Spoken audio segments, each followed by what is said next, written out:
unless you take risks. Nothing. Nelson Mandela said, "There is no passion to be found playing small and settling for a life that's less than the one you're capable of living." Now, I'm sure in your experiences in school and applying to college and picking your major and deciding what you want to do with life, I'm sure people have told you to make sure you have something to fall back on. Make sure you got something to fall back on, honey. But I never understood that concept, having something to fall back on. If I'm going to fall, I don't want to fall back on anything. I want to fall forward. I figure at least this way I'll see what I'm going to hit. Without consistency, you'll never finish. So do what you feel passionate about. Take chances. Don't be afraid to fail, because they don't like you. Test was 9 dots, and you had to draw 5 lines with a pencil within these 9 dots without lifting the pencil. The only way to do it was to go outside the box. Don't be afraid to think outside the box. Don't be afraid to fail big, to dream big. But remember, dreams without goals are just dreams.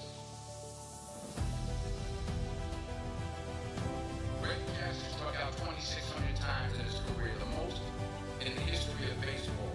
But you don't hear about the strikeouts. People remember the home runs. 4-4. Thomas Edison conducted 1,000 failed experiments. You know that? I know that. Because the 1,001st was the light bulb.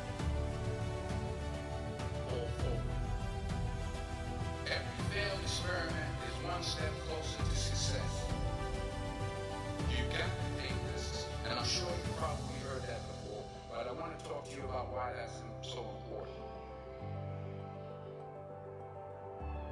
You will fail at some point in your life, accept it. You will lose.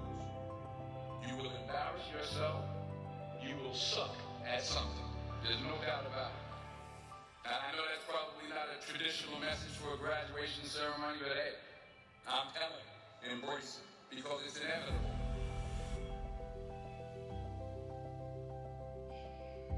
In the acting business, you fail all the time. Early on in my career, I auditioned for a part in a Broadway musical.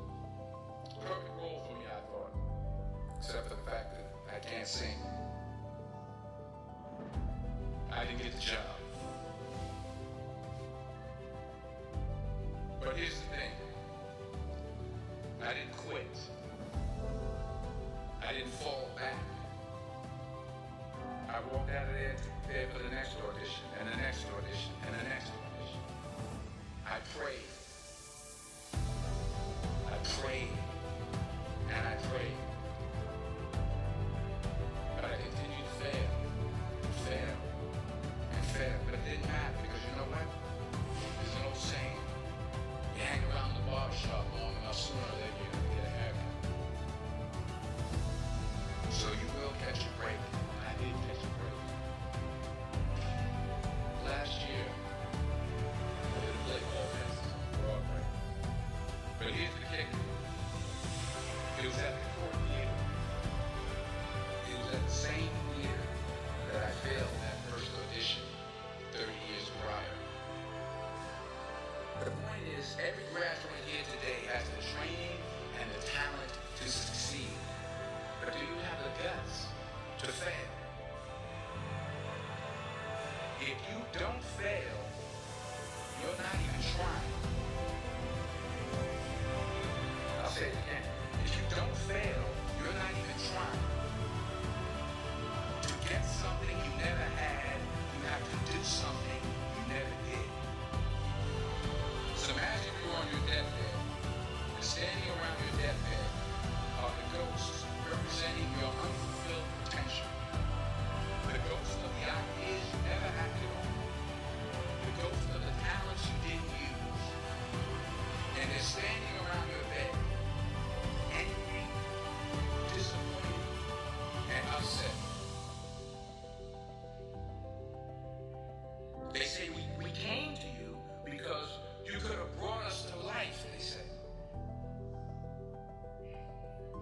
we have to go to the grave together.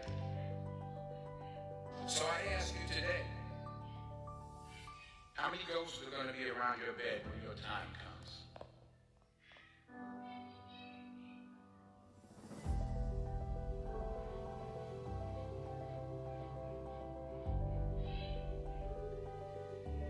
I just got back from South Africa. It's a beautiful country, but there are places there with terrible poverty that need help. And Africa is just the tip of the iceberg. The Middle East needs your help. Japan needs your help. Alabama needs your help. Tennessee needs your help. Louisiana needs your help. Philadelphia needs your help. The world needs a lot, and we need it from you.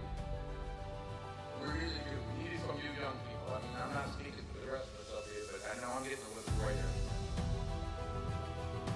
We need it from you, the young people. Let's remember this. You got to get out there.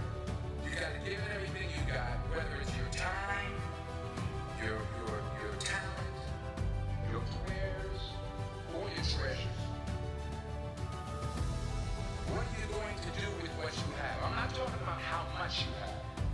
Some of you are business majors, some of you are theologians, nurses, sociologists. Some of you have money, some of you have patience, some of you have kindness, some of you have love, some of you have a gift of long suffering, whatever it is, whatever your gift is.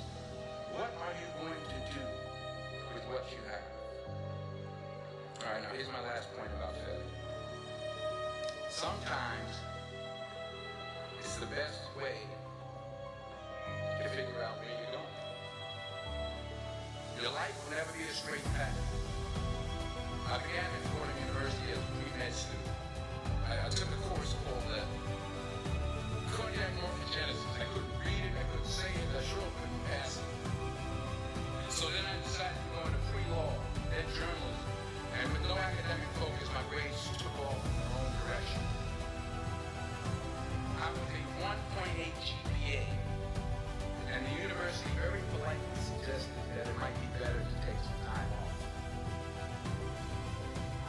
I was 20 years old, I was at my lowest point, and then one day, and I remember the exact day, March 27th, 1975, I was helping my mother in a beauty shop. My mother owned a beauty shop up in Mount Vernon, and there was this older woman who was considered one of the elders in the town. And I didn't know her personally, but I was looking in the mirror, and every time I looked in the mirror, I could see her behind me. She was staring at me. She just kept looking at me. Every time I looked at her, she kept giving me these strange looks. So she finally took the dryer off her head and she said something I'll never forget. She said, "Young boy, I have a prophecy, a spiritual prophecy." She said, "You are going to travel the world and speak to millions of people." And in the years that followed, just as that woman prophesied, I have traveled the world and I have spoken to millions of people through my movies. Millions who up till this day couldn't see me. Up till this day, I couldn't see while I was talking to them. And they couldn't see me. They couldn't see the movie. They couldn't see the real me. But I see you today. And I'm encouraged by what I see. And I'm strengthened by what I see. Because taking risks is not just about going for a job. It's also about knowing what you know and what you don't know. It's about being open to people and to ideas. The chances you take, the people you meet, the people you love, the faith that you have, that's what's going to define you. Never be